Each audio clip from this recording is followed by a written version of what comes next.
all of the things that you've talked about and all of the ways that you've developed and grown your team and grown your business are all pathways to scaling. But you mentioned one particular approach that I thought was really interesting and I hadn't heard anything about. It's a 10-80-10 rule. So we talk about 80-20 all the time, but I never heard this 10-80-10.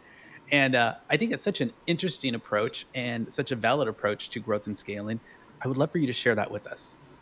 Yeah, so I bought a book. It's called Buy Back Your Time by Dan Martell. And he has this thing in the book that he teaches called 10-80-10. And essentially, it is that I'm going to do the first 10% of a project. Me, as the principal in interior design, I am going to get the client's vision, understanding of their lifestyle, and I'm going to come up with my own vision and direction for the team. And then the team is going to do the next 80%.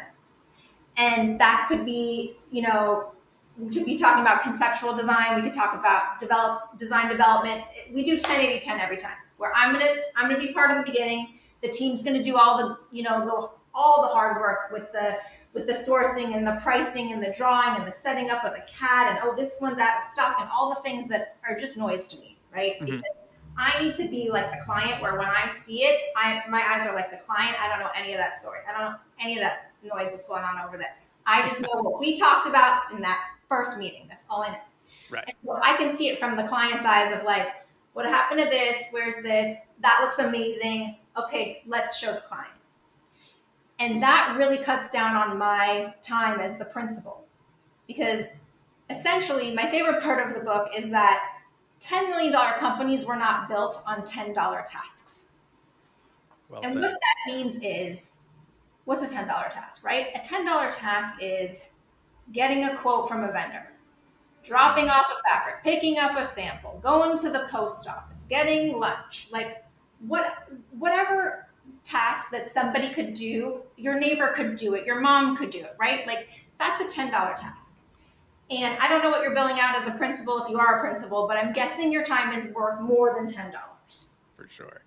So essentially, we as principals should only be focusing on $10,000 tasks. Hmm.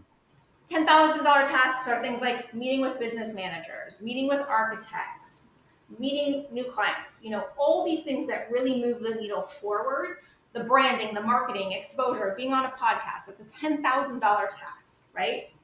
So if we as principals can just be focusing on the $10,000 tasks, then all the things that distract us, weigh us down, and by the way, we probably don't like doing anyway, Nope.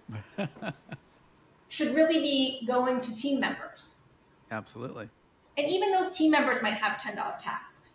Because, like Jake, for instance, who is head of our interior architecture, he doesn't need to sit there and do line weights and CAD blocks and block out elevations. That's not a great use of his time. He does things that are more high level. We have a design assistant who can do all of that for him and even elevate things, and he can look at it and redline it and then show it to me. So even our team members have $10 tasks that they could either delegate or automate or eliminate. Right.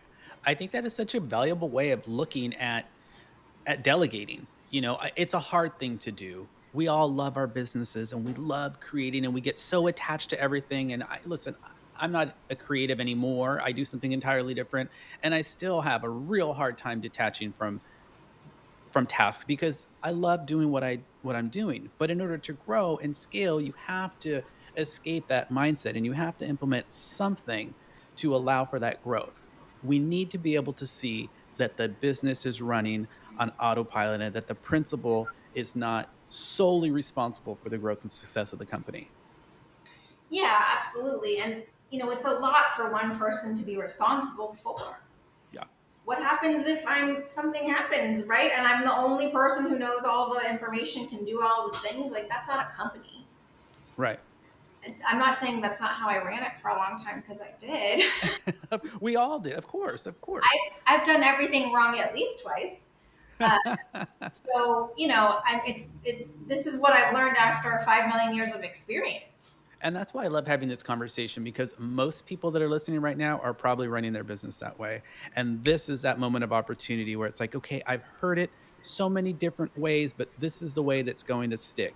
For some reason, listen, I've heard it 20, 30, 40 different ways, but for some reason that 1080 10 really stuck with me. As soon as we hung up the phone, I'm like, I'm going to learn more about that. It's a great concept.